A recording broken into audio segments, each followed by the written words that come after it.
இருக்கிறார் என்று சொல்லி இந்த மாதம் கர்த்தர் என்னோடு கூட என் உள்ளத்தில் வைத்து என்னோடு பேசின வார்த்தையை தான் இன்னைக்கு உங்கள் மத்தியில் நான் பேச விரும்புகிறேன். யாத்திராகம புத்தகம் 3ஆம் அதிகாரம் 14ஆம் வசனம்.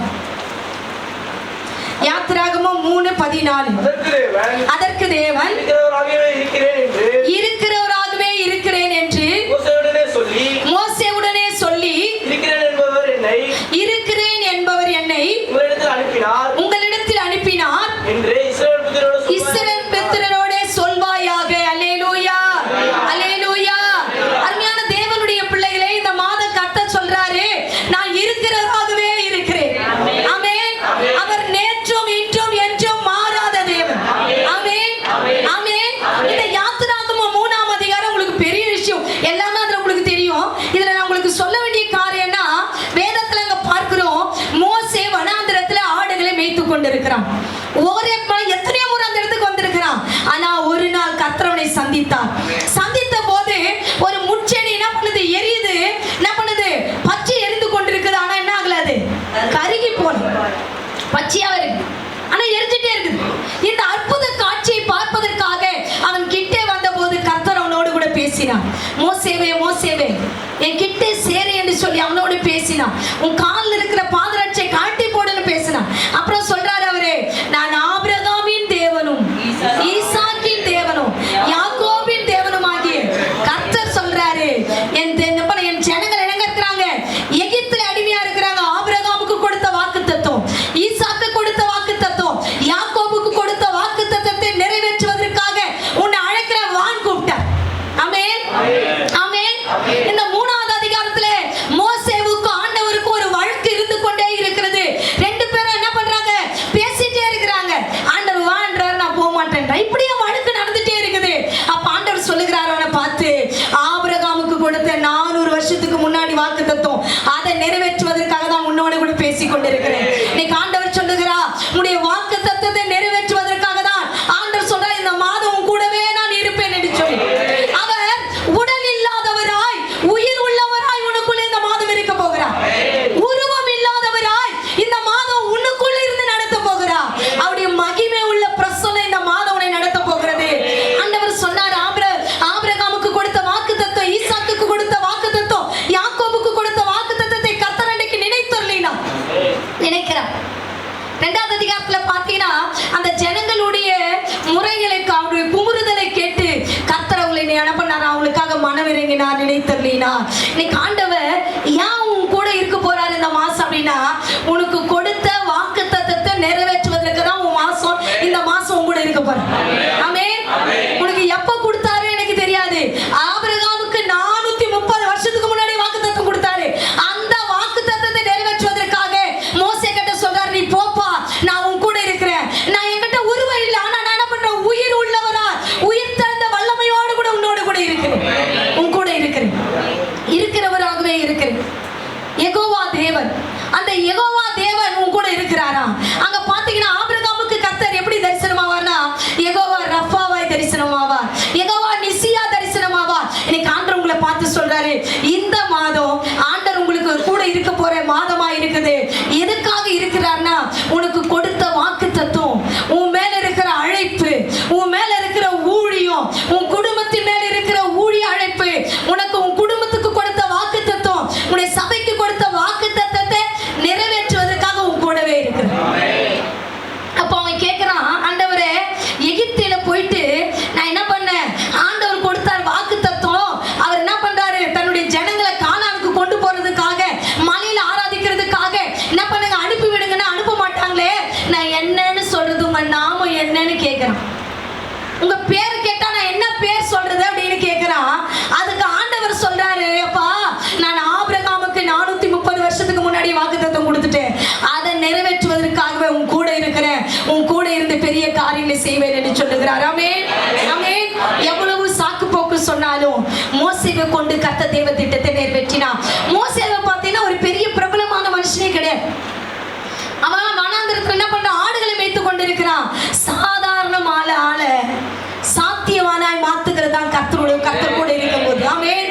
கர்த்தர் உன் கூட இருந்தார்னா, நீ சாதாரணமா இருந்தா கூட உன்னை சாத்தியவானாய் மாத்த அவர் வல்லவராய் இருக்கிறார். அவர் நம்ம கூட இருக்கணும். அதான் பேசுறேன். இந்த உலகத்துல வேற பேசலே நமக்கு வேணாம்.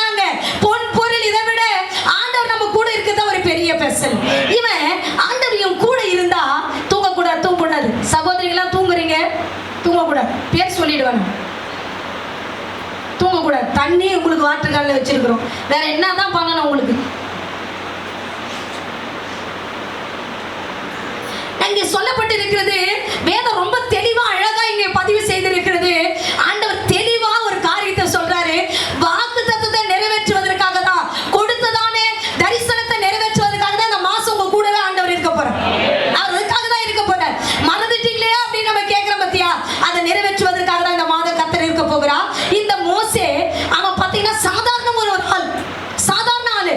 ஆண்டவனை மாத்தினார். அவங்ககிட்ட இருந்த கோலை கொண்டு செங்கடலை பிளந்தாரு, கோலை கொண்டு அற்புதம் செய்தாரு, கோலை கொண்டு ஒவ்வொரு காரியத்தையும் கர்த்தர் செய்தாரு. எகிப்துல 10 மாதம் செய்தாரு. இது எல்லாம் அற்புத அடையாளங்கள்லாம் செய்தாரு. இப்படி செய்தும் ஒரு ஆண்டவர் ஒரு மனுஷன் கூட இருப்பார்னா அவன் எப்படி மாறுவான்? அதான் இன்னைக்கு செய்தி. அவர் கூட இருக்கிறாரு, வாக்குத்தத்தம் கொடுக்கிறார், சந்தோஷங்க. என் கூட கடவுள் இருப்பாருன்னா நான் எப்படி மாறுவேன்? மோசே கூட கடவுள் இருந்தார், அவன் எப்படி மாறினான் அப்படின்னு சொல்லிட்டு ஒரு பாத்தீங்கன்னா ஒரு 3 காரியத்தை உங்கள் மத்தியில் நான் பதிவு செய்ய விரும்புகிறேன். பாத்தீங்கன்னா முதல் காரியம், ஆண்டவர் என் கூட இருப்பார்னா, உங்க கூட இருப்பார் அப்படின்னா உன் கையில கொடுத்த ஊழியத்தை சரியாய் செய்ய உதவி செய்வார். ஆமென், ஆமென். பாருங்க, ஆண்டவர் உன் கூட இருப்பார்னா நீ சுயநலவாதியா இருக்கவே மாட்டியா.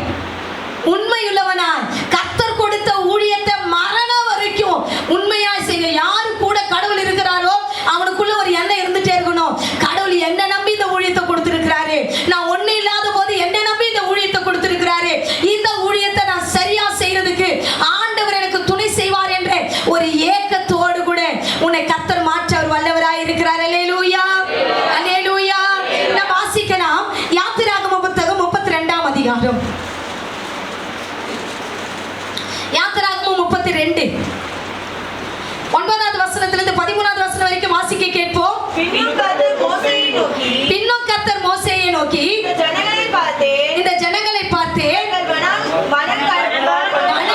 கழுத்துள்ள ஜனங்கள் ஆகையால்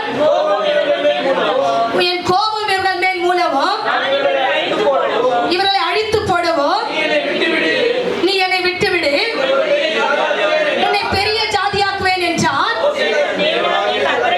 மோசே தன் தேவனாகிய கர்த்தரை நோக்கி, கர்த்தாவே தேவரீர் மகாபலத்தினாலும் எகிப்து தேசத்திலிருந்து புறப்பட பண்ணின உம்முடைய ஜனங்களுக்கு விரோதமாக உம்முடைய கோபம் பற்றி எறிவது என்ன?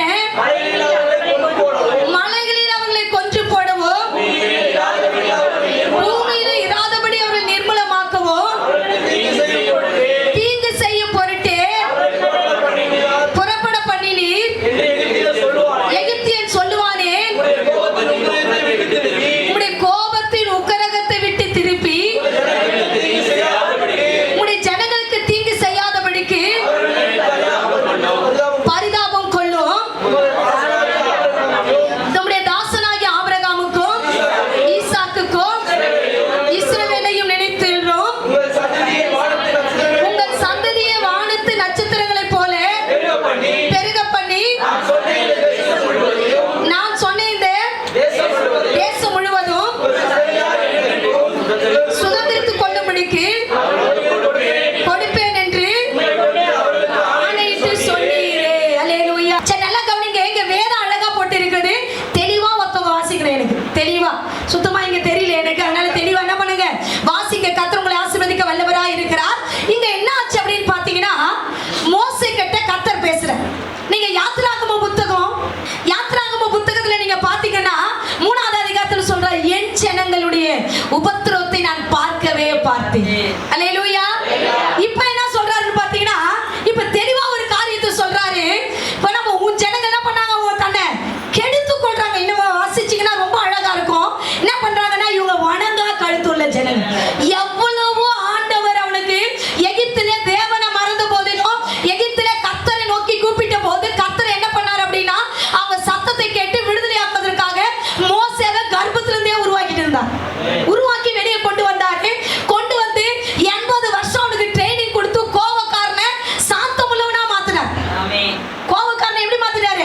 சாந்தமுள்ளவனா மாத்திட்டார். ஒரு சிலலாம் சொல்லுவாங்க, நான் எப்படி தெரியுமா கோபப்படுவேன், இன்னைக்கு எப்படிதான் போச்சுனே தெரியலையே எனக்கு அப்படின்ற அளவுக்கு சாந்தம் உள்ளவனாய் மோசேவை மாற்றி விட்டார். 80 வருஷம் ட்ரைனிங் கொடுத்து அந்த ஊழியத்தை கையில கொடுத்து அனுப்புனா இந்த ஜனங்க என்ன பண்ணிட்டாங்கன்னா கர்த்தருக்கு விரோதமாக துரோகம் செய்தார்கள். ஆமென் ஆமென். துரோகம் செய்றாங்க கர்த்தருக்கு விரோதமா. இந்த ஜனங்க துரோகம் செய்யும் போது கர்த்தர் சொல்றாரு, இவங்க வணங்கா கழுத்து உள்ள ஜன என்னை விட்டுடு. நான் சொல்றாரு ரொம்ப அழகா இருக்கான் வசந்த, மறுபடியும் வாசிங்க. ஆகையால் என் கோபம் இவர்கள் மேல் மூளவும் நான் இவர்களை அழித்து போடவும் நீ என்னை விட்டு விடு. அல்லேலூயா. சரி, இந்த ஜனங்களை என்ன அவர் கட்டி பிடிச்சு வச்சிருக்கிறாரா? இல்ல.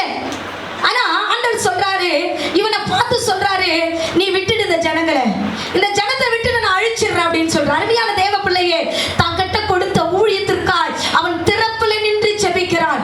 அதனால்தான் எசேக்கியேல்ல சொல்லப்பட்டிருக்குது, சுவரை அடைக்கவும் ஒரு மனுஷனை தேடிக்கொண்டிருக்கிற தேசத்துக்காய் திறப்புல நிற்க ஒரு மனுஷனை தேடிட்டு இருக்கிறேன், ஒருத்தனையும் காணோம். ஒருத்தன் போதும் ஆண்டவருக்கு. லட்சக்கணக்கான கிட்டத்தட்ட 32 லட்சம் ஜனங்களை மோசே தன் பக்கத்திலே தன் கரத்திலே வைத்திருந்தான். ஆண்டு சொல்றார் 32 லட்சம் ஜனங்களை நான் அழிச்சிறதுக்கு விட்டுடுன்னு சொல்றார், விட்டுடுன்றார். ஆனா பாருங்க, இவ்வளவு ஜனங்களையும் அவன் என்ன பண்றான், தன் கரத்துக்குள் வைத்திருக்கிறான். 2 கரத்தை உயர்த்தி அவன் ஜெபிக்க ஆரம்பிக்கிறான். ஜெபிக்கிற தேவ பிள்ளைகளுடைய வாழ்க்கையில அவங்க பர்மிஷன் இல்லாத கர்த்தர் எதுவுமே செய்ய மாட்டாங்க, செய்ய மாட்டாருங்க. சொல்றாரு, அவன் ஊழியத்துல எவ்வளவு உண்மையா இருந்தா, அவன் எவ்வளவு பாரப்பட்டு ஜெபிக்கிறவனா இருந்தா, தன் பிள்ளைகள் மேல தன் ஊழியத்தின் மேல எவ்வளவு கரிசனம் உள்ளவனா இருந்தா, ஆண்டவர் சொல்றாரு என்னை விட்டுரு. அப்போ அவனை அந்த ஜனங்களுக்காய் அவன் திறப்புல நின்று ஒரு பாதுகாப்பான மதில் சுவரை கட்டி வைத்திருக்கிறான். அந்த மதில் சுவரை தாண்டி யாராலையும் வரவே முடியாது. ஒரு ஜெபிக்கிறவனுடைய வாழ்க்கையிலே தன் குடும்பத்திற்காக, தன் சபைக்காக, தன் தேசத்துக்காக, தன் இனத்துக்காக ஜெபிக்கும் போது ஒரு பாதுகாப்பு இருக்கும். இது நமக்கு நல்லா தெரியும். யோபின் புத்தகம் 1வது அதிகாரத்திலே 9வது வசனத்திலே 10வது வசனத்திலே சாத்தான் சாட்சி கொடுப்பான். ஆண்டவர் சொல்வாரு, என் பிள்ளை மேல கண் வச்சியான்னு.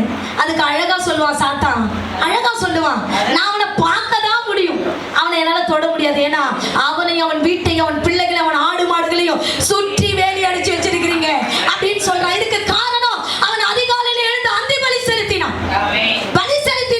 அதனால பிசாசு ஒரு எல்லைக்குள்ள உன் வீட்டுக்குள்ள வரவே முடியாது. இன்னைக்கு ஆண்டவர் சொல்றாரு, உன்னை உன் சபைக்கும் உன் குடும்பத்திற்கும் உன் வீட்டுக்கு கர்த்தர் உத்தரவாதியா வைத்திருக்கிறார்.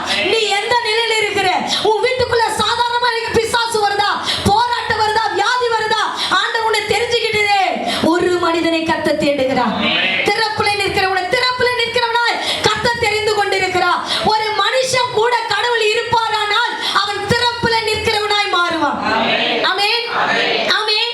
பாருங்க, நெகேமியாவின் புத்தகத்தில் நமக்கு எல்லாருக்கும் நல்லா தெரிந்த ஒரு கதை என்ன பாத்தீங்கன்னா, அலங்கம் என்ன பண்ண அக்கினினால் சுட்டெரிக்கப்பட்டிருந்தது.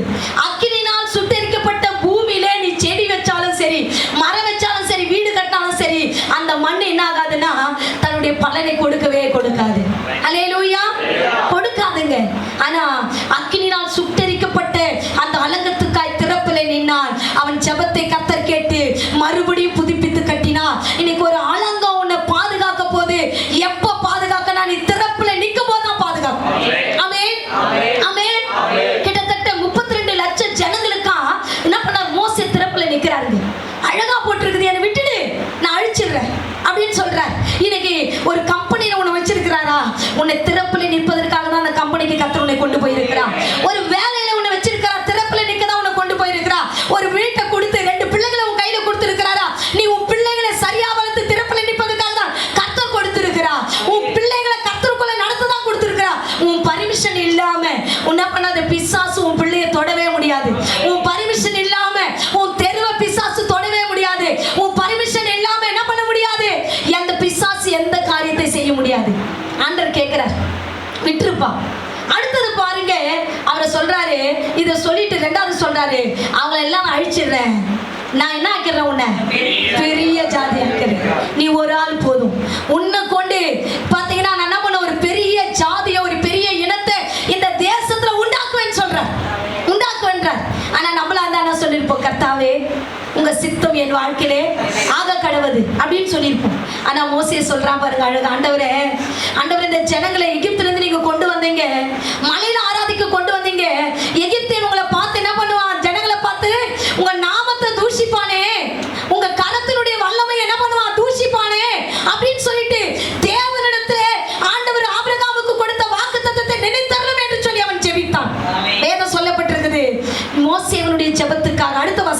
14. அப்பொழுது கர்த்தர் நமது ஜனங்களுக்கு செய்ய நினைத்த தீங்கை செய்யாதபடிக்கு பரிதாபம் கொண்டார். கையை தட்டி கர்த்தருடைய நாமத்தை மகிமைப்படுத்துவோமா? கர்த்தர் உன் கூட இருப்பார்னா உன் பர்மிஷன் இல்லாம எதுவுமே நடக்காது. நீ ஜெபிக்கும் போது கர்த்தர் என்ன பண்ணுவாரா? பரிதபித்து அந்த ஜனங்களை காப்பாற்றுவார். ஆமென், ஆமென். இன்ன வரைக்கும் எத்தனையோ வீட்டுல எத்தனையோ வியாதியில எத்தனை பேர் செத்து போயிருப்பாங்க. ஆனா எவ்வளவு வியாதி வந்தாலும் இன்னைக்கும் கல்லு மாதிரி நிக்கிற எதுக்கு? உனக்காக திறப்புல நிற்க ஒருத்தவங்களை கர்த்தர் வச்சிருக்கிறார்.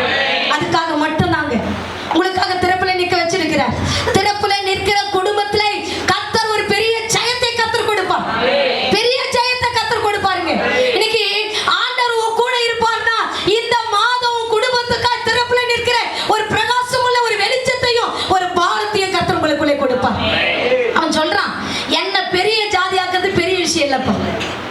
ஏன்னா ஆண்டவர் பாருங்க, இவனை ரொம்ப கஷ்டப்படுத்துறாங்க. மோசேவை இந்த ஜனங்க என்ன பண்றாங்க? ரொம்ப கஷ்டப்படுத்துறாங்க. கஷ்டப்படுத்தும் போது இவன் சொல்லிருக்கலாம், ஆண்டவரே, ஆமா ஆண்டவரே, இந்த ஜனங்க ரொம்ப மோசமானவங்க, இவங்களை அழிச்சிடுங்க ஆண்டவரே. நம்மள வந்து அப்படிதான் சொல்லியிருப்போம், அழிச்சிடுங்க ஆண்டவரே இவங்களை அப்படின்னு சொல்லியிருப்பான். அவன் சொல்றான், ஆண்டவரே, இந்த ஜனங்களை ஆண்டவரே வலது கைக்கும் இடது கைக்கும் வித்தியாசம் இல்லாத இந்த ஜனங்களை கண்ணோக்கி பாரும் என்று அவன் ஆபிரகாமுக்கு கொடுத்த வாக்குத்தத்தத்தை கடவுளுக்கு நினைப்பூட்டுறான். ஆண்டவர் தான் மோசேவுக்கு நினைப்பூட்டினாரு, இப்ப கடவுளுக்கு இவன் நினைப்பூட்டுகிறான்.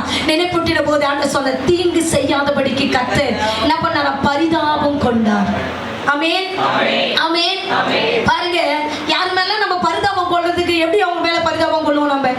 நம்ம கிட்ட வந்து நம்ம எவ்வளவு பெரிய தப்பு செஞ்சிருப்பாங்க, துரோகம் செஞ்சிருப்பாங்க.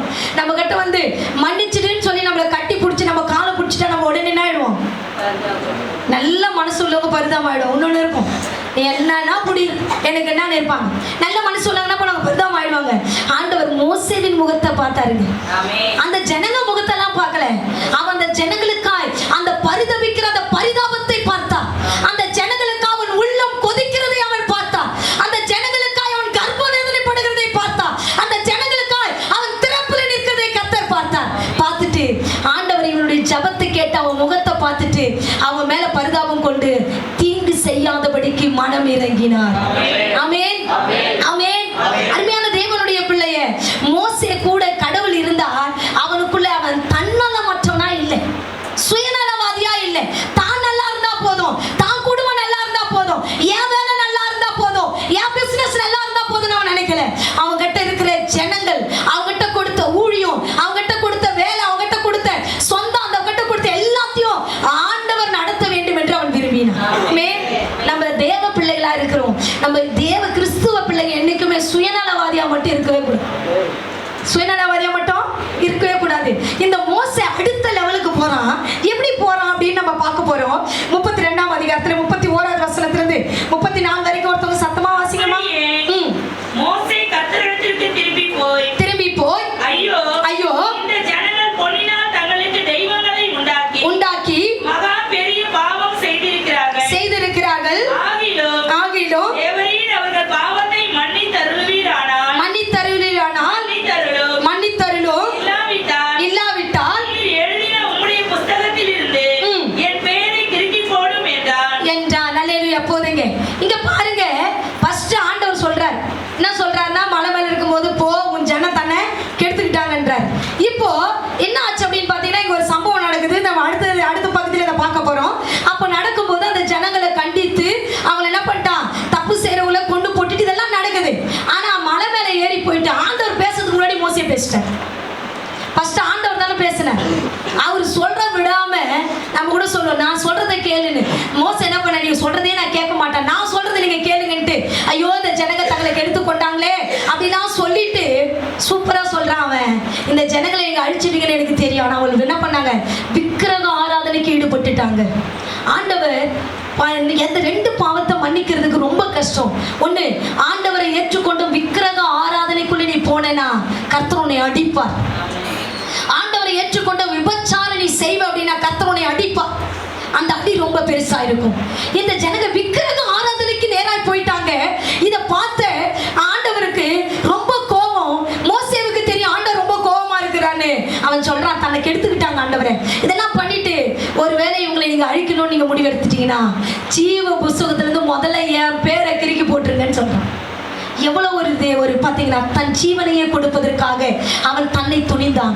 ஒரு தேவன் ஒரு மனுஷனுடைய கூட இருப்பார்னா அவருடைய பிரகாசம் அவருடைய வல்லமை உன் கூட இருக்குன்னா நீ சுயநலவாதியா என்னைக்குமே இருக்க மாட்டேன். ஒருவேளை நீ சுயநலவாதியா இருந்தா கடவுள் உன் கூட இல்லைன்னு அர்த்தம். இவன் ஜீவ புருஷத்துல இருந்து என் பேர் கிறுக்கி போட்டிருக்கு அப்படின்னு சொல்றான்.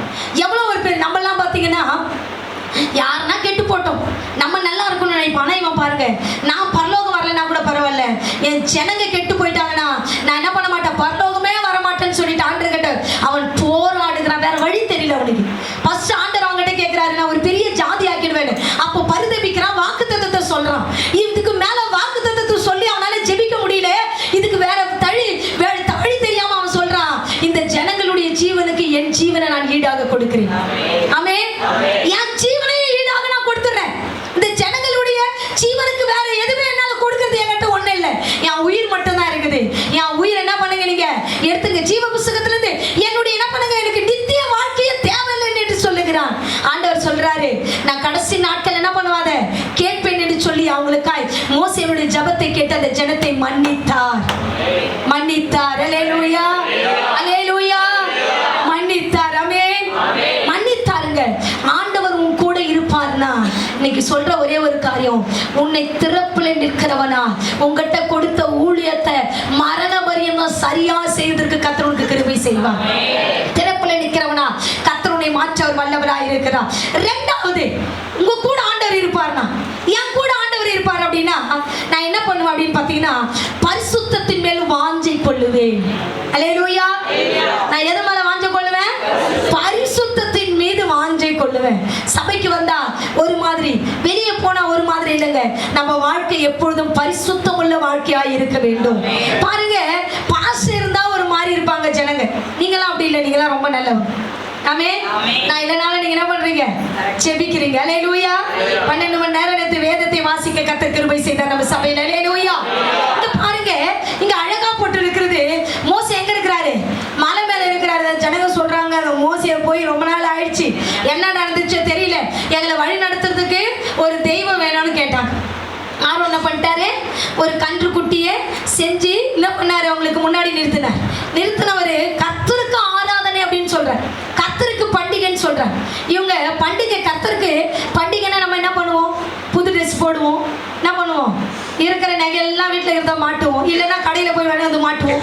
இதெல்லாம் நம்ம என்ன பண்ணுவோம், நம்ம செய்வோம். பக்கத்தில் இருக்கிற ட்ரெஸ்ஸையே பார்ப்போம், இவங்களுக்கு நல்லா இருக்குது நம்மளதை விட அப்படின்னு சொல்லி பார்ப்போம். இப்படிலாம் நம்ம இருப்போம். ஆனால் இந்த ஜனங்க என்ன பண்ணாங்கன்னா நிர்வாணமா என்ன பண்ணாங்க, டான்ஸ் பண்ணாங்க. தன்னை மறந்து மாம்ச இச்சையினால என்ன பண்ணாங்க, தன்னை கெடுத்து கொண்டார்கள் இந்த ஜனங்கள்.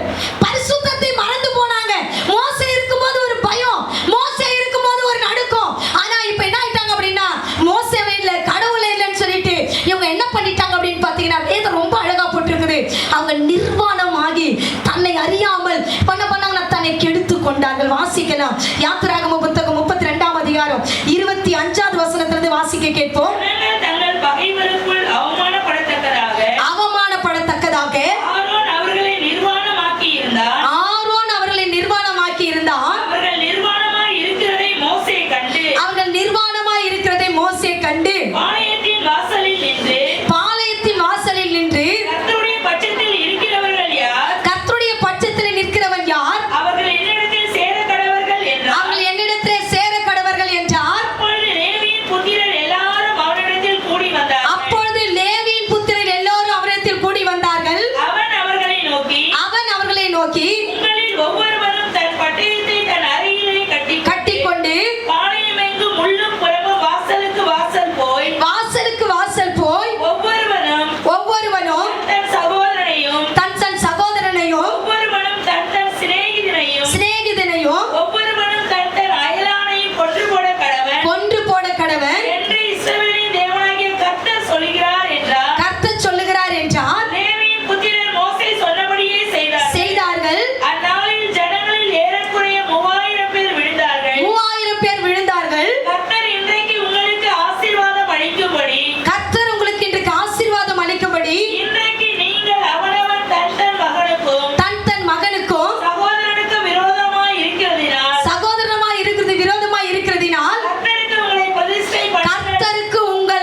ஜெயத்துளியின் சத்தமா கேட்குது, வித்தியாசமா கேட்குது. வந்து மோசே பார்த்தா நிர்வாணமா ஆடிக்கொண்டிருக்கிற ஆணும் பெண்ணுமா நிர்வாணமா என்ன பண்றாங்க, நடனம் ஆடிக்கொண்டிருக்கிறாங்க. இப்படி நடனம் ஆடுகிறதை பார்த்து மோசே என்ன பண்ணாரு, உடன்படிக்கை பெட்டியை போட்டு உடைச்சிட்டார். உடைச்சிட்டு அவன் கேட்கிறான், கர்த்தரை பட்சத்தில் நிற்பவன் யார் என்று கேட்டான். நான் பார்த்தீங்கன்னா கர்த்தருக்காய் வைராக்கியமாய் நிற்பவன் யார் என்று கேட்டான். கேட்ட உடனே லேவியின் குடும்பத்தார் வந்தாங்க. இங்க அழகா போட்டிருக்குது தேவ பிள்ளையே, லேவியின் குடும்பத்தார் வந்தபோது கிட்டத்தட்ட அங்க 3000 பேரை வெட்டி போட்டுட்டான். சகோதரர் தன்னுடைய மகன் இப்படி 3000 பாவம் செய்தவங்கள 3000 பேரை கிட்டத்தட்ட என்ன பண்ணிட்டான் அப்படின்னா வெட்டி போட்டுட்டான். இவங்க பாருங்க, இந்த மோசே பார்த்தீங்கன்னா கூட இருந்த ஆரோன் அவங்கள பரிசுத்த குலைச்சலாக்கினா மோசே தங்கிட்ட இருக்கிற ஜனங்களை பரிசுத்தம் பண்ணும்படியாக அவன் பிரயாசப்பட்டான். தான் எப்படி இருக்கணும் அதே மாதிரி அந்த ஜனங்கள் இருக்க வேண்டும் என்று அவன் பிரயாசப்பட்டான். இங்க சொல்லப்பட்டிருக்குது, அவங்கள லேவிகளை தனியா பிரிச்சு அவங்கள என்ன பண்ண அவன் பிரதிஷ்டை பண்ணினான். பிரதிஷ்டை பண்ணி லேவியன் என்ற வரைக்கும் கர்த்தருக்காய் தேவ ஊழியத்தை செய்யும்படியா கர்த்தர் அவனுக்கு கிருபை செய்தார். அல்லேலூயா. இன்னைக்கு பரிசுத்தத்துக்கு என்று பாத்தீங்கன்னா நம்ம என்ன பண்ணணும்னா நியமிக்கப்பட்டிருக்கிறோம். ஆமென். இன்னைக்கு பரிசுத்தம் நம்ம பார்த்தீங்கன்னா அழைப்பு அப்படின்னா அர்த்தம் நம்ம பார்த்தீங்கன்னா பிரிச்சு நம்மளை எடுத்து வச்சிருக்கிறாங்க. உன்னை இந்த உலகத்துல எத்தனையோ பேருக்கு சினிமா நடிகர் இருக்கிறாங்க, எவ்வளவோ பாடகர். ஒரு சிலர் பாடகர் சினிமாவில் பாட்டு பாடுறவங்க, அவங்க பாட்டை பார்த்தீங்கன்னா ரசிக்காத ஜனமே இருக்க மாட்டாங்க. அவங்கெல்லாம் விட்டுட்டு உன்னை ஆண்டவர் பிரித்து எடுத்திருக்கிறாருன்னா ஏன் தெரியுமா பிரித்து எடுத்திருக்கிறா? பரிசுத்தத்துக்கு என்று உன்னை பிரித்தெடுத்து வேறு பிரித்து வச்சிருக்கிறாரு. நீ பரிசுத்தமா தான் வாழணும். உலகத்தால் வாழற மாதிரி நீ வாழ முடியாது தேவ பிள்ளைய. உலகத்தால் என்ன பண்ணுவான், தேவையில்லாததா செய்யும். அது மாதிரி உன்னை தேவையில்லாத செய்ய முடியாது. உன்னை கர்த்தர் வேறு பிரித்து வைத்திருக்கிறார். வேறு பிரித்தவன் கர்த்தருடைய சித்தத்தை செய்கிறவனாய். அல்லேலூயா. இங்க பார்க்கிறோம், பரிசுத்தத்துக்கு என்று தான் கடவுள் உங்களை நியமிச்சிருக்கிறார். அவர் பரிசுத்தரா, அதனால நீ பரிசுத்தரா இருக்கும். அல்லேலூயா. பரிசுத்தம் இல்லாமல் ஒருவனும் தேவனை தரிசித்துக்க முடியாது. அதே சொல்லப்பட்ட அவர் அசுத்தத்துக்கு தேவன் அல்ல, பரிசுத்தத்துக்கு தேவனாய் இருக்கிறார். அவர் பரிசுத்தத்துக்கு தான் உன்னை அழைச்சிருக்கிறார். ஆண்டவர் உன் கூட இருக்கும்போது நீ ஆண்டவர் சபையில இருந்தாலும் சரி இல்லைனாலும் சரி, அம்மா இருந்தாலும் அப்பா இல்லைனாலும் சரி, நீ எங்க இருந்தாலும் நீ தேவ பிள்ளை என்பதை மறக்கவே கூடாது. ஆமென், ஆமென். எங்க போனாலும் சரி, எங்க போனாலும் நான் ஆண்டவர் பிள்ளைன்றதை நீ மறக்கவே கூடாது. மோசே இல்லை, தன்னை கெடுத்து கொண்டார்கள் அந்த ஜனங்கள், தன்னை கெடுத்து கொண்டார்கள். எப்படா சர்ச்சு முடியும், எப்படா போயிட்டு என்ன பண்ணலாம், தேவையில்லாத போனை நோடலாம், டிவியை பார்க்கலாம் அப்படின்னு இல்லாம நம்ம வாழ்க்கையில கர்த்தர் கொடுக்கிற வார்த்தையை அசை போட்டு அதன்படி நம்மளை வாழ்வதற்கு நம்மளை ஒப்பு கொடுக்கணும் தேவ பிள்ளையே. இது கடைசி நாட்கள். இந்த கடைசி நாட்கள்ல என் ஆண்டவர் உங்களை பார்த்து சொல்ற ஒரே ஒரு காரியம், நீ அசுத்தத்துக்காக அழைக்கப்படல, பரிசுத்தத்துக்காக தான் அழைக்கப்பட்டிருக்க. உன் பேச்சு பரிசுத்தமா இருக்கணும், உன் பார்வை பரிசுத்தமா இருக்கணும், உன் செயல் பரிசுத்தமா இருக்கணும், நீ செய்யற வேலை அடுத்தவனை கெடுக்காத பரிசுத்தமா எல்லாத்திலையும் பரிசுத்தம் காணப்படும். பரிசுத்தத்தை கர்த்தர் விரும்புகிறார். இங்க மோசே கேட்கிறார், தூங்கக்கூடாது. உங்களுக்கு என்னதான் நான் பண்றதுன்னு தெரியல. நீ தூங்குறதுனால பக்கத்துல இருக்கிறவங்க தூங்குறான், எடுத்து போய் தண்ணி குடிச்சிட்டு வா, இல்ல தண்ணி பக்கத்துல இருக்குது குடிங்க. அப்படியே வருது. பரிசுத்தத்துக்கு என்று தான் கர்த்தர் உங்களை தெரிஞ்சிருக்கிறாரு. அந்த பரிசுத்தத்தை நீ நானும் வாஞ்சிக்கும் போதுதான் கர்த்தர் உங்களுக்குள்ள பெரிய காரியத்தை செய்வார். அல்லேலூயா, அல்லேலூயா. இன்னைக்கு ஆண்டவர் தான் கேட்கிறார், பரிசுத்தத்தை வாஞ்சிக்கிறவங்க கூட கர்த்தர் இருப்பார். ஆமென். இந்த அபிஷேகம் பெற்ற புதுசுல என்ன தெரியுமா பண்ணுவாங்க, தூங்கவே மாட்டாங்க. எத்தனை பேருக்கு அந்த அனுபவம் இருக்கு? நைட் எல்லாம் எழுந்து ஜெபிப்பாங்க, காலையிலாம் எழுந்து ஜெபிப்பாங்க. அந்த வேத சொல்லப்பட்டது, பரிசுத்த ஆவியானவர் பரலோகம் கொண்டு போற வரைக்கும் உங்க கூட தான் இருப்பார். ஆமென். அந்த அபிஷேகம் பண்ணப்பட்டு மட்டும் நீ இருக்கிறியே, மத்த நாள்லாம் எங்க போறாரு அவரு? எங்க போறாரு? நம் பரிசுத்த ஆவியானவர் நமக்குள்ள வரவேற்று கொண்டே இருக்க வேண்டும். ஆண்டவர் உன் கூட இருக்கிறவர் சொல்றாரு, நீ பரிசுத்தத்தை வாஞ்சிக்கணும், உன் கூட இருக்கிறவங்களே பரிசுத்தமா வச்சுக்கணும். அல்லேலூயா. உண்மையா ஆண்டவர் உன் கூட இருப்பார்னா நான் மட்டும் பரிசுத்தமா இருக்க மாட்டேன், என் கூட இருக்கிறவங்களே என்ன பண்ணுவேன், நானு பரிசுத்தமா மாத்த பிரயாசப்படுவேன். ஒருத்தன் கூட நல்ல பாடுறவன் இருக்கிறான்னு வச்சுக்கிறேன், அவன் கூடவே இருந்தா என்ன பண்ணுவான், ஓரளவுக்கு பாடிடும். ஜெபிக்கிறவன் கூட இருந்தா என்ன பண்ணுவான், அவன் எப்படியாவது ஜெபிக்க வச்சிருவான். ஜெபிக்கிறவன் கூட இருந்தா எப்படியாவது ஜெபிக்க வச்சிருவான். குறை சொல்றவன் கூட இருந்தான்னா என்னன்னா, குறையே சொல்லாத மனுஷனால டக்குன்னு அவன் வாயில வந்து 100 குறை அவன் பக்கத்துல இருக்கிறவங்க சொல்லுவான். இவன் என்ன பண்ணான்? ஒன்னே ஒன்று தான் சொல்லுவான். மனசை தேத்திப்பான். அவன் 100 சொன்னா, நான் ஒன்னே ஒன்று தான் சொன்னேன். இப்படிதான் நம்முடைய வாழ்க்கை. ஆனா இங்க பாருங்க, மோசே பரிசுத்தத்துக்காக தன் ஜனங்களை என்ன பண்ண? ஆயத்தப்படுத்தினான். கர்த்தருக்காக பிரதிஷ்டை பண்ணு. நான் இருப்பேன், இல்லாம போறேன், இருப்பேன் இல்லாம. எந்த காலகட்டத்திலையும் உன்னை பார்க்குற ஒருத்தர் இருந்துகிட்டே இருக்கிறாரு. அவர் கண்ணை மட்டும் உங்களால கட்டவே முடியாது, கட்டவே முடியாது. அவர் இருட்டில் இருந்தாலும் வெளிச்சத்துல உன்னை பார்ப்பார். அந்த பரிசுத்தத்தை நீங்கள் எப்பொழுதும் வாஞ்சிக்க வேண்டும். தேவனுக்கு பயப்படுகிற பயம் உனக்குள்ள இருக்க வேண்டும். நம்ம எஸ்ராவை குறித்து நம்ம பார்க்கிறோம். அவன் ஆலயத்தை மட்டும் சரி பண்ணல, அலகத்தை மட்டும் சரி பண்ணலங்க, தன் ஜனங்களை பரிசுத்துக்குள்ளே நடத்தினான். ஆமென், ஆமென். இன்னைக்கு நம்ம ஜனங்களை ஆண்டவருக்குள்ளே நடத்துதான் நம்ம தாகமும் ஏக்கமாய் இருக்க வேண்டும். அல்லேலூயா. தாகமோ ஏக்கமோ என்ன பண்ணுமா? இருக்க வேண்டும். கர்த்தர் நம்மை நடத்த வல்லவராய் இருக்கிறார். அல்லேலூயா, அல்லேலூயா. நம்ம தேவ பிள்ளை. அதனால உலக ஆசை நமக்குள்ள என்னைக்குமே வரக்கூடாது. அதனால நீ வீடு கட்டாத, நகை வாங்காத நான் சொல்லல.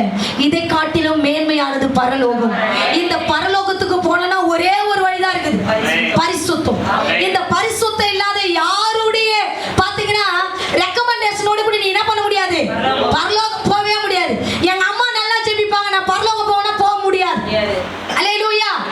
எங்க அப்பா பாஸ்ட், எங்க அம்மா பாஸ்ட் அப்படின்னு சொன்னா என்ன பண்ண முடியாது? பரலோகம் போக முடியாது. வேற எதெல்லாம் போயிடலாம், வேலைக்கு போலாம், என்ன பண்ணலாம், சொத்து வாங்கலாம், எல்லாமே நம்ம செய்யலாம். நான் பரலோகத்துக்கு போற வழி உனக்கு ஆண்டவருக்கு மட்டும்தான். அந்த உறவு கூட இருக்கும்போது மட்டும்தான் அதை என்ன பண்ண முடியும்? சுதந்திரிக்க முடியும். அல்லேலூயா, அல்லேலூயா. அதுதான் ஆண்டவர் சொல்ற பரிசுத்தத்தை வாஞ்சி. பரிசுத்தத்தை நீ உலகத்தான் அல்ல, உன்னை எடுத்து வேற வச்சுட்டார் ஆண்டவர். உலகத்துல கோடிக்கணக்கான ஜனம் இருக்கும்போது உன்னை மட்டும் தூக்கி தனியா வச்சுட்டார். ஏன் தெரியுமா வச்சிருக்கிறாரு? நீ அவருக்கு தேவை என்பதற்காக தான் வச்சிருக்கிற. அல்லேலூயா. உன்னை தனியா எடுத்து வச்சிருக்கிறவருக்குடைய கூட நீ ஓடும் போது உன் வாழ்க்கை மாறும். ஆமென். நான் பணம் சம்பாதிக்கிறேன், சொத்து சம்பாதிக்கிறேன், நான் இப்படி வாழ போறேன், நான் அம்மானியை போல வாழ போறேன். அந்த வாழ்க்கைக்காக கர்த்தர் உன்னை அழைக்கல தேவ பிள்ளையே. அதற்காக கர்த்தர் உன்னை அழைக்கல. உன்னை அழைச்சதுக்கு ஒரு நோக்கம் இருக்குது. கர்த்தரை உண்மையா சார்ந்து வாழற, பரிசுத்தமா வாழ்ந்த ஒருத்தனையும் ஆண்டவர் பிச்சைக்காரனா வச்சதே இல்லை. உன்னை வைக்க மாட்டார் ஆண்டவர். அவரை சார்ந்து வாழ்ந்துப்பார், உன்னை வைக்க மாட்டார். எந்த குறுக்கு வழியும் நீ சம்பாதிச்சாலும், பணம் சம்பாதிச்சாலும், ஆனா பரலோகத்தை மட்டும் உன்னால சம்பாதிக்க முடியும்.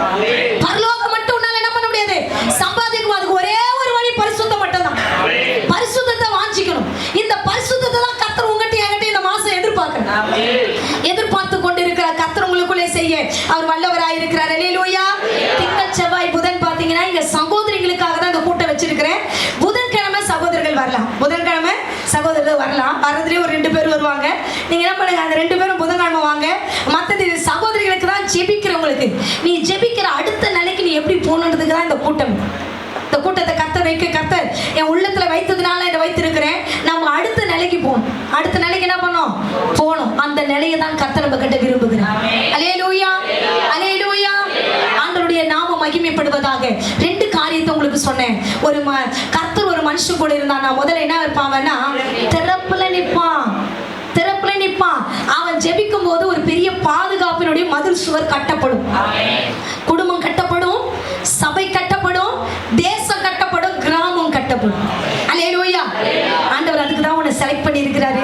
அதுக்கு தான் உன் கூடவே இருக்கிறேன்னு சொல்றேன். 2வது பரிசுத்தத்தை வாஞ்சிக்கணும். பரிசுத்தம் இல்லாத ஏதோ வந்து போனேன், திருவிருந்து எடுத்தேன். திருவிருந்து எடுக்கிறவங்க எல்லாம் பரலோகம் போயிடுவாங்கன்னா போக மாட்டாங்க. பரிசுத்தமா இருக்கிறது தான் பரலோகம் போகும். ஆமென். நீங்க எல்லாம் கவனிங்க. இன்னைக்கு திருவிருந்து கொடுக்கலன்னா என்ன பண்றாங்க? அடுத்த சபையை செலக்ட் பண்றதுக்கு என்ன பண்றாங்க? ஆட்கள் இருக்கிறாங்க. இன்னைக்கு ஒரு பாத்தீங்கன்னா ஒரு அடக்க ஆராதனை பண்ணோம். அவன் என்ன பண்ணுவான்? கெட்டவனா இருப்பான், சபைக்கே வந்திருக்க மாட்டான், குடிச்சிருப்பான், அநியாயம் செஞ்சிருப்பான். அவனை போயிட்டு என்ன பண்ணோம்? ஊழியக்காரெல்லாம் கஷ்டப்பட்டு அவனை அடக்கம் பண்ணணும். கர்த்தர் இவனை பரலோகத்தில் எடுத்துக்கொள் தேவ ராஜ்யத்தில் வைத்திருப்பாராக. என்ன பண்ணோம்? போய் சொல்லிதான் என்ன பண்ணோம்? அந்த டைம்ல பண்ணணும். எல்லாம் பக்கத்துல இருக்கிறவங்களாம் சண்டைக்கு வந்துடும். சபைக்கு வந்தாரு, காணிக்க கொடுத்தாரு, இதெல்லாம் பெருசு இல்லைங்க. இதெல்லாம் ஆண்டவர் விரும்பல, அதையெல்லாம் விரும்பல. ஆண்டவர் நினைச்சாருன்னா ஒவ்வொரு மனுஷன் இருதயத்துல, பெரிய பணக்கார இருதயத்துல பேசி கூட அவருடைய ஊழியத்தை செய்யறதுக்கு பணத்தை கொடுக்க அவர் வல்லவராயிருக்கிறார். நீ கொடுக்கிறது ஆண்டவர் உன்னை பலனோடு சுகத்தோடு உன்னை சம்பாதிக்க வச்சாரு. அதுக்காக ஆண்டவருக்கு நீ கொடுக்குற, ஆண்டவருக்கு நீ கொடுக்குற. அதை நீ கொடுத்துதான் அவனுக்கு கொடுக்கலன்னா உனக்கு கொடுக்க மாட்டார் அவர். அதனால நீ கொடுத்துதான் ஆகணும்.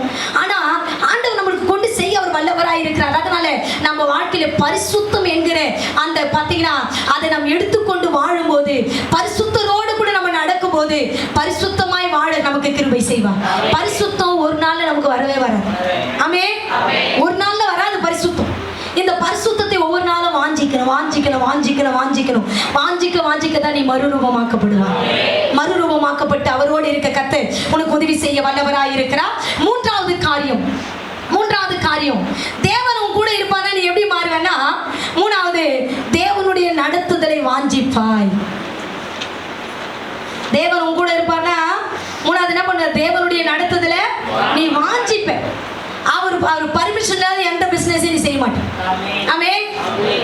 அவர் பர்மிஷன் வீடே கட்ட மாட்டேன். ஆண்டவர் உங்க வார்த்தை எனக்கு வரட்டும், பைபிள் படிக்கணும் உட்கார்ந்துட்டு. எப்போ நம்மளுக்கு பிரச்சனை போராட்டம் வருதோ அப்ப சோர்ந்து போகாம வேதத்தை அதிகமா படிச்சினா வேதம் உங்க கூட பேசும். ஏன்னா அதுக்கு உயிர் இருக்குது, அது நிச்சயம் உங்க கூட பேசும். ஆமென். ஆமென். இந்த ஆண்டவர் தெளிவா ஒரு காரியத்தை சொல்றாரு. அவர் நடத்துதலை நம்ம கேட்கணும். அவர் நடத்துதலை கேட்காம நம்ம ஏதாவது ஒரு வழியை செலக்ட் பண்ணிட்டீங்கன்னா வர வழியை நீதான் அனுபவிக்க பாரு. அப்ப எங்க போவ அவர் என்னதான் வருது வந்து அப்ப நினைப்பாரு, ஃபர்ஸ்டே என்கிட்ட நீ கேட்டிருந்தா, முதல்ல என்கிட்ட கேட்டிருந்தா. நீ காண்றத உங்ககிட்ட சொல்றாரு, நம்ம தேவ பிள்ளைகளா இருக்கிறபடினாலே, நீ பிரித்தெடுக்கப்பட்டவனா இருக்கிறபடினாலே ஆண்டவர் நடத்துதல கட்டாயம் நீ கேட்கணும். கட்டாயம் கேட்கணும். அது படிப்பாகட்டும், திருமணமாகட்டும், வேலையாகட்டும், வீடு கட்டுறதாகட்டும், பிள்ளைகளுடைய பிரதிஷ்டையாகட்டும், பிள்ளைகளுடைய காரியமாகட்டும், எல்லாத்தையும் ஆண்டவர் என்ன பண்ணணும், நீ ஆலோசனை கேட்கணும். நீ ஆலோசனை கேட்கும் போது அவர் கொடுக்கிற ஆலோசனை பெஸ்டா இருக்கும். அல்லேலூயா.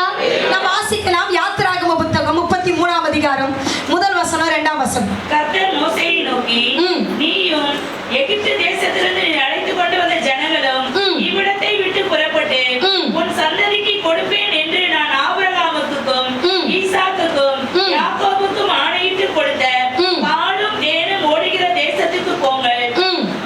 நான் ஒரு தூதனை உங்களுக்கு முன்பாக அனுப்புகிறேன். கானானியனையும் எமோரியனையும் ஏத்தியனையும் பெரிசியனையும் ஏவியனையும் எபூசியனையும் துரத்தி விடுவேன். நல்லா கவனிங்க.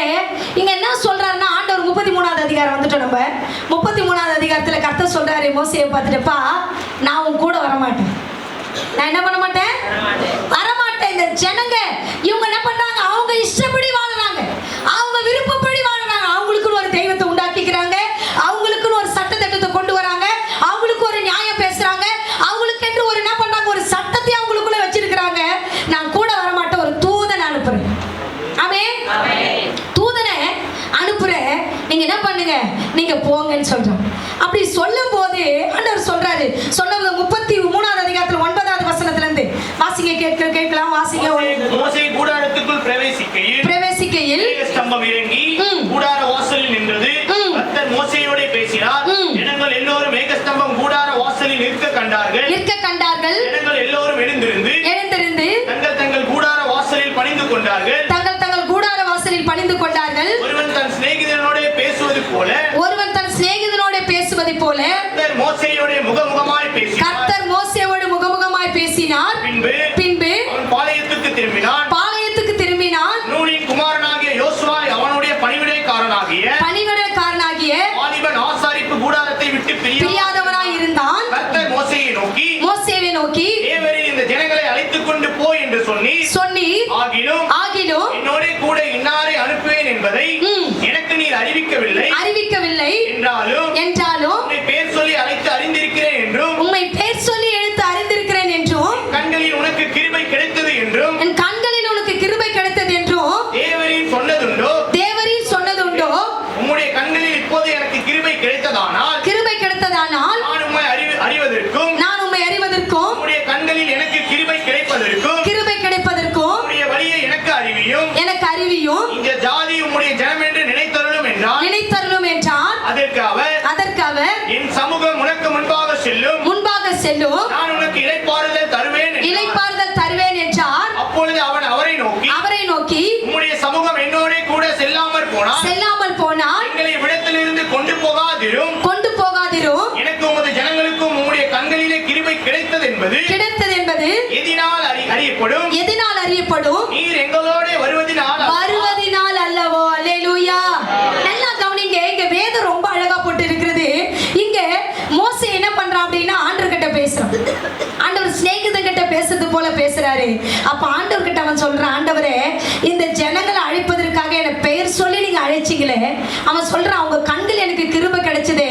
இன்னைக்கு இந்த ஜனங்களை நீங்க என்ன பண்ணீங்க, எங்க கூட வரலன்னா நான் என்ன பண்ண மாட்டேன், இந்த இடத்தை விட்டு போக மாட்டேன். ஆமென். ஆண்டவருக்கு அவ்வளவு கோவம், அவ்வளவு கோவம். நான் வர மாட்டேன், தூதன் அனுப்புற போல். இவன் சொல்றான், நீங்க வந்தாதான் நான் போவேன். கிட்டத்தட்ட மாத கணக்கா ஒரே இடத்துல அவங்க உட்கார்ந்துட்டு இருந்தாங்க. ஒரே இடத்துல இருக்கிறாங்க, ஒரே இடத்துல என்ன பண்றாங்க, இருக்கிறாங்க. இருந்து என்ன பண்றாங்கன்னா, நீங்க கூட வந்தாதான் நான் வருவேன்.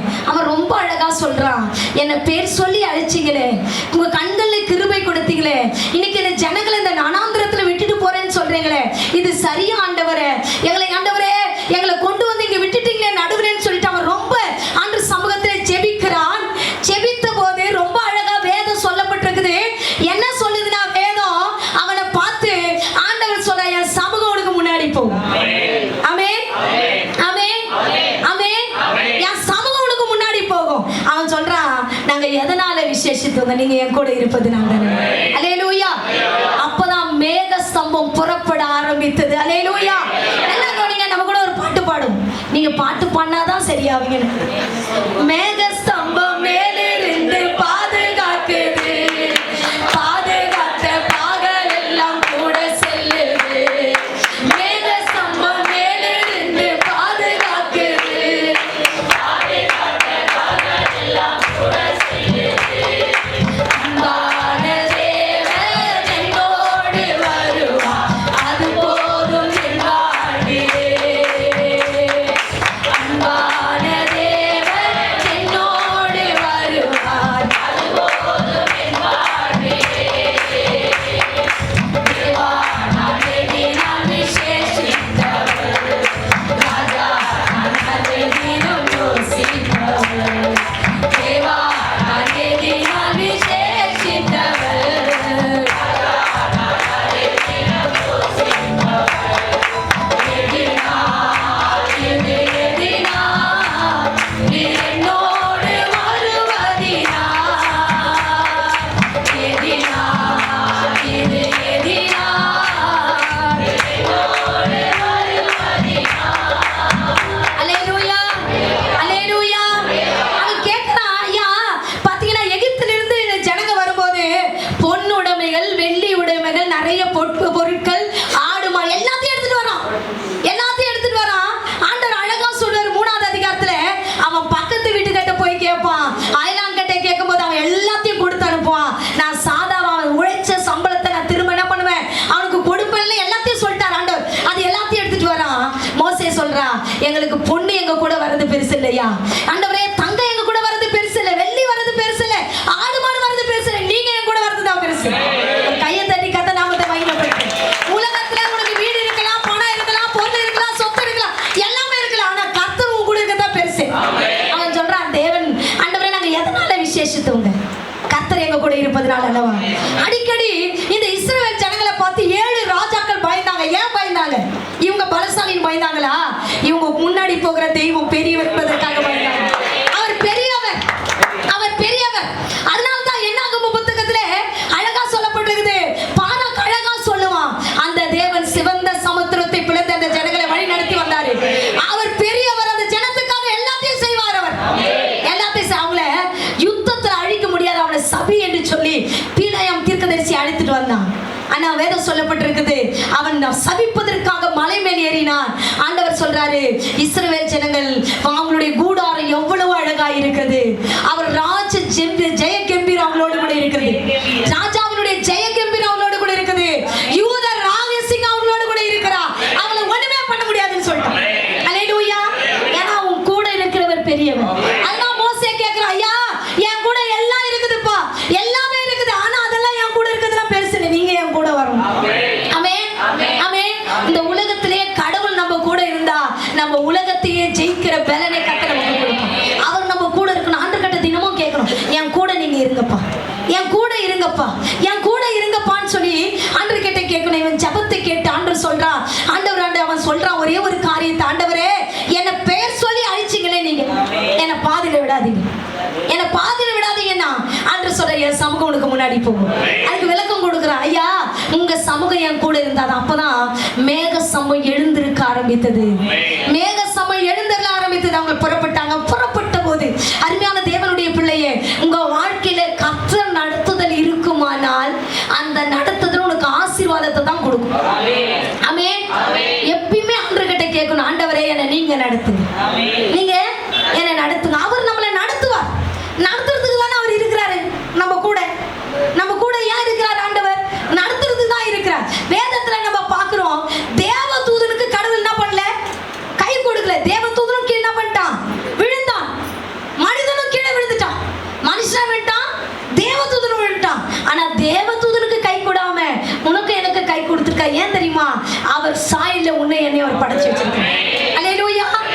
அவர் சாயல்ல நீ இருக்கிறதுனால, அவர் உன்னை படைச்சதுனால உன் கூடவே இருந்து நடத்ததான் கர்த்தர் விரும்புகிறார். ஆபிரகாம் அழைக்கிறார், ஆண்டவரே போ, நான் உன் கூட இருக்கிறேன்னு, வா உன் கூட இருக்கிறேன்னு சொல்லி அழைக்கிறார். அவர் வந்து கூப்பிட்டுட்டு பாதியில விடுகிற தேவன் அல்ல. உன் மனைவி உன்னை பாதியில விட்டுருவா, உன் கனவு உன்னை பாதியில விட்டுருவா, உன் அப்பா அம்மா கூட உன்னை பாதியில விட்டுருவாங்க, உன் கூட பிறந்தவங்க உன்னை பாதியில விட்டுருவாங்க. ஆனா அழைச்ச தேவன் உன்னை பாதியில விடவே மாட்டான். அவரை நம்பு, அவரை பிடிச்சுக்க. உன் வாழ்க்கையில் அவரை பிடிச்சுக்கிட்டு என் கூட வாங்க, என்னை நடத்துங்க நடத்துங்க நடத்துங்க நடத்துங்க நடத்துங்கன்னு கேட்டீங்கன்னா அவர் உங்களை நடத்துற விதம் இருக்குது பத்தியா, வித்தியாசமா இருக்கும். அல்லேலூயா, அல்லேலூயா. வித்தியாசமா இருக்கும். அந்த நடத்துதலை தான் கர்த்தர் வாஞ்சிக்கிறார். இன்னைக்கு ஆண்டவர்கிட்ட சொல்லுங்க, என்னை நடத்துங்கப்பா. ஆமென், ஆமென். என்ன பண்ணுங்க? நடத்துங்க. ஆண்டவர்கிட்ட நம்ம கேட்கணும், என்னை நடத்துங்க ஆண்டவரேன்னு கேட்கும்போது ஆண்டவர் உண்மையா உங்களை நடத்துவாரு. அந்த நடத்துதல் தான் நீங்க என்ன பண்ணணும்? வாஞ்சிக்கணும். அடுத்த காரியம், கடைசியான காரியம், ஆண்டவர் சொல்லிட்டாரு, என் சமூகம் உனக்கு என்ன போகும்? எல்லாம் சொல்ல, ஆண்டவர் சமூகம் எப்படி போகும்? முன்பாக போகும்னு சொல்லிட்டார். சொல்லிட்டு அடுத்த காரியம் ஒண்ணு நடக்குது.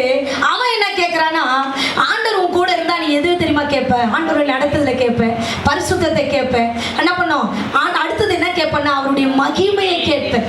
அல்லேலூயா, அல்லேலூயா, அல்லேலூயா. மகிமையை கேட்பீங்களா நீங்க? ஆமென், ஆமென். மகிமையை கேட்கிறேன், எனக்கு அது வேணும் இது வேணும். ஆண்டவர் உன் கூட இருந்தா எல்லாமே கொடுத்துருவாரு. அல்லேலூயா.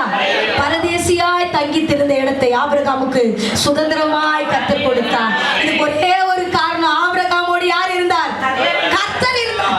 நீ பரதேசியா கூட இங்க வந்திருக்கலாம், உனக்கு சுதந்திரமாய் கொடுக்க வல்லவராய் இருக்கிறார். யாக்கோபோட கர்த்தர் இருந்தார். கர்த்தர் இருந்தார். கர்த்தர் இருந்தனால தான் அவனுக்கு ஒரு பெரிய பெருக்கத்தை கர்த்தர் கொடுத்தார். இன்னைக்கு ஆண்டவர் உன்னை பார்த்து சொல்ற, ஒண்ணுமே இல்லைன்னா கூட உன்னு கூட கர்த்தர் இருந்தா பெரிய காரியங்களை செய்வார். அல்லேலூயா. அவன் கேட்கிறான், தேவனுடைய மகிமையை வாஞ்சிப்பான் கர்த்தர் கூட இருக்கிற மனுஷன். கர்த்தர் கூட இருக்கிற மனுஷன் எதை வாஞ்சிப்பான்? தேவனுடைய மகிமையை வாஞ்சிப்பான். வாசிக்கலாம் 33ஆம் அதிகாரத்திலே 18 இருந்து 23 வரைக்கும். உம்முடைய மகிமையை எனக்கு காண்பித்தருளும் என்றான். அதற்கு அவர், என்னுடைய தயையை எல்லாம் நான் உனக்கு முன்பாக கடந்து போக பண்ணி கர்த்தருடைய நாமத்தை உனக்கு முன்பாக கூறுவேன். எவன் மேல் கிருபையா இருக்க சித்தமா இருப்பேனோ அவன் மேல் கிருபையா இருப்பேன். எவன் மேல் இரக்கமா இருக்க சித்தமா இருப்பேனோ அவன் மேல் இரக்கமா இருப்பேன் என்று சொல்லி, நீ என் முகத்தை காண மாட்டாய், ஒரு மனுஷனும் என்னை கண்டு உயிரோடு இருக்க கூடாது என்றார். பின்னும் கர்த்தர், இதோ என் அண்டையில் ஒரு இடம் உண்டு, நீ அங்கே கன்மலையில் நில். கன்மலையில் நில். என் மகிமை கடந்து போகும்போது நான் உன்னை அந்த கன்மலையின் வெடிப்பிலே கரத்தினால் என்ன பண்ணுவேன்? மூடுவேன். நல்லா கவனிங்க. இவனுக்கு ஒரு டவுட், இப்போ ஆண்டவர் என் முன்னாடி போறதை நான் பார்க்கணும். அல்லேலூயா. நான் பார்க்கணும். யாராருக்கெல்லாம் ஆண்டவரை பார்க்கணும்னு ஆசை இருக்குது? அல்லேலூயா, அல்லேலூயா. யாராருக்கெல்லாம் ஆண்டவர் குரலை பார்க்கணும்னு ஆசையா இருக்குது? அல்லேலூயா. நிறைய பேருக்கு என்ன மாதிரி இருப்பாரு ஆண்டவர், என்ன மாதிரி இருப்பாரா அப்படின்னு நிறைய பேர் நினைப்பாங்க. உன்ன மாதிரி இருக்கிறத பார்க்கறதுக்காச்சும் என்ன பண்ண நீ ஆசைப்படணும். அல்லேலூயா. இப்போ இவன் கேட்கறான், உங்க மகிமையை நான் பார்க்கணும். நீங்க முன்னாடி போறீங்கல்ல, நான் சொன்னேன் 3ஆவது அதிகாரத்துல 4வது வசனம் 14வது வசனத்துல ஆண்டவர் சொன்னாரு, இந்த ஆண்டவர் வந்து உடல் இல்லாதவர், அவர் உயிர் உள்ளவர். அவர் உயிர் உள்ளவர். உடல் இல்லாம உயிர் உள்ளவராய் அவர் உலாவிக் கொண்டிருக்கிறார். அவன் சொல்றான், அப்ப எங்கூட சொன்னீங்கல்ல, நான் கூட தான் இருக்கிறேன்னு சொன்னீங்கல்ல, நான் இப்ப பார்க்கணும் பார்க்கணும்னு கேட்கிறான். ஆண்டவர் சொல்றாரு, எப்பா என்னை பார்த்த ஒருத்தன் என்ன இல்ல, உயிரோடு இருந்ததில்லை, உயிரோடு இருந்ததில்லை. ஆனா என் அண்டையில் ஒரு இடம் உண்டு. அந்த கண்மலையின் வெடிப்புல வந்து நீ நின்னா உன்னை கரத்தினாலே மூடுவேன். அந்த கண்மலை வெடிப்பு, கண்மலை யார்னா? கிறிஸ்து. அல்லேலூயா. கிறிஸ்துவின் நிழலே நீ வரும்போது ஒரு கரம் இருக்கும், சிலுவை நிழல் உன்னை பாதுகாக்கும். அல்லேலூயா.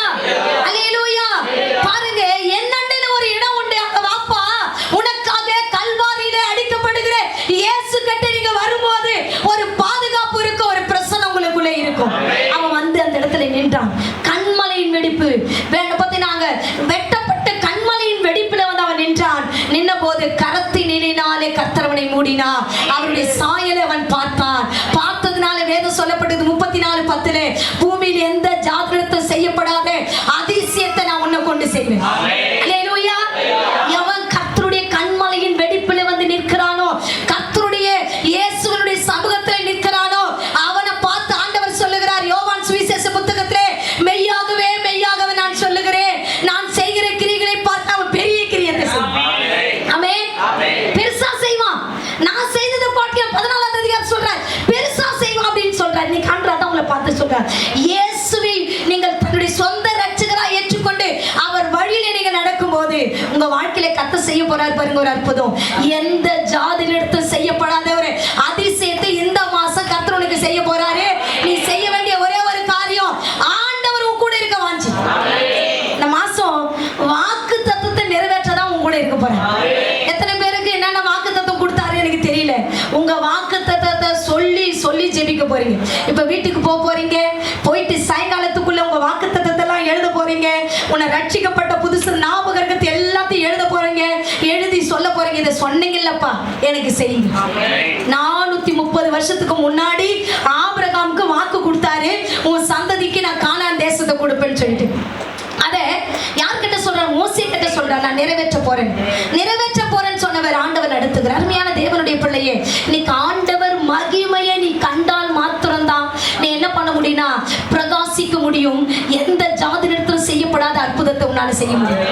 நம்ம இந்த ஜனங்க இந்த மோசே கண்மலையின் வெடிப்பிலே கத்தரவனை மூடினா, அடுத்த தலைமுறை யோசுவா வருகிறான். இந்த யோசுவா நீங்க பாத்தீங்கன்னா, நான் சுருக்கமா சொல்லி முடிச்சிடறேன். நீங்க பாத்தீங்கன்னா அவன் 2ஆவது அதிகாரத்துல கடைசி வசனத்துல அவன் என்ன பண்ண புறப்பட மாட்டான். 24ஆம் வசனம் வாசிக்கிற. 2ஆம் அதிகாரம் 24ஆம் வசனம்.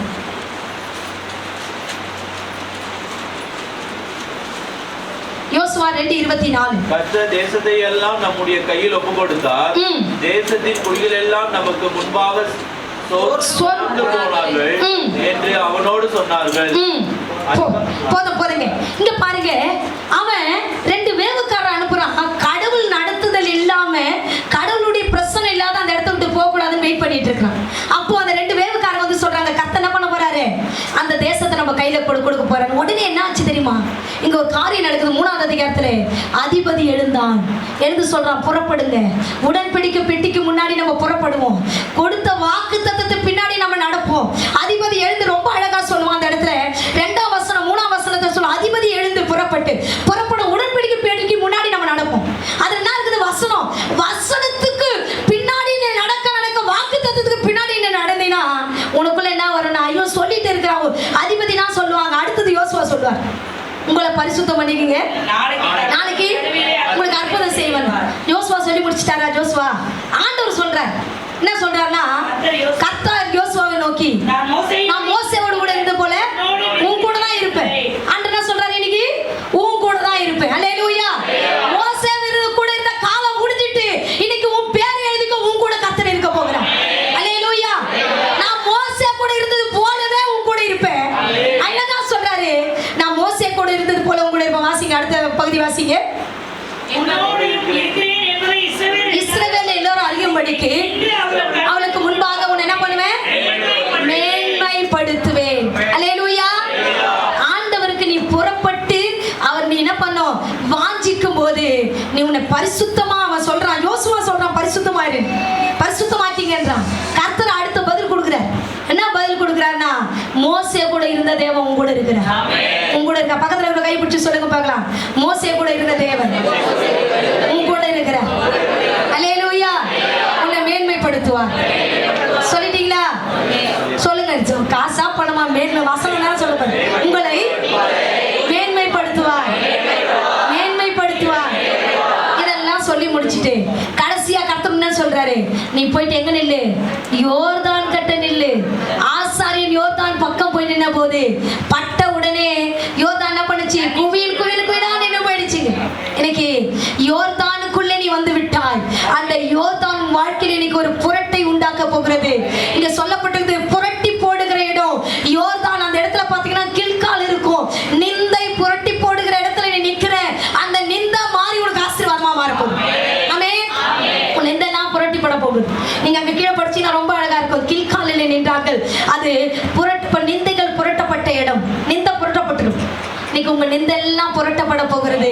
ஏன்னா அவர் உங்க கூட இருந்து கொண்டு வாக்குத்தத்தத்தை நிறைவேற்ற போகிறார். அல்லேலூயா, அல்லேலூயா. 4 காரியத்தை உங்களுக்கு சொன்னேன் நானு. ஆண்டவர் உங்க கூட இருப்பார்னா, ஆண்டவர் உங்க கூட இருப்பார்னா, முதல்ல நீ எப்படிப்பட்டவனா இருப்ப?